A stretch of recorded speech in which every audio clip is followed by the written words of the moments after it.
আর আমি আব্রামকে পৃথিবীতে একা রেখে যাবো? আমার আর 2-4টা বাচ্চা লাগবে না? আমার আজকে আজকে আমার মা নেই, 100% আজকে আমার মা নেই। আমি আমার বোনকে ফোন করি, আমার ভাইকে ফোন করি, ও অনেক সময় অনেক বিষয় ডিসকাস করি। তো ওর সে বাচ্চাটা তো থাকতে হবে, ভাই বোন তো থাকতে হবে, ওর রিলেশনের জায়গা। তো তো এই সাকিব সাকিব সাকিব, তখন আমার একটা গার্জিয়ান ছিল মাথার উপরে, আমার বাচ্চার অবলম্বন ছিল, সেটা আমার মা ছিল। তো আমার মা যখন এখন নেই, তো আমার জীবনটা আমাকেই ভাবতে হবে। আর আমাকে যদি আমি না ভাবি, তাহলে আমার ভবিষ্যতে আমি যদি মারাও যাই, আমার ঘরের মধ্যে থেকে লাশ বের করার কোনো লোকটা থাকবে না।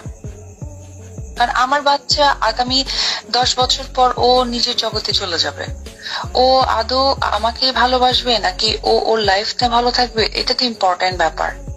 নাকি আমাকে অনেক বেশি ভালোবাসবে, কারণ বাচ্চাদের, ও তো ছোট, ওকে নিয়ে আমি বাজে মন্তব্য করতে পারি না, ভালো বলার কোনো অবকাশ নাই। আর একটা বাচ্চাকে নিয়ে আর কতটুকুই আমি আমি সিওরিটি দিব যে ও আমাকেই ভালোবাসবে, আমি অসুস্থ হলে আমাকে ওষুধ খাওয়াবে, মাকে সাহায্য করবে, মাকে যত্ন করবে?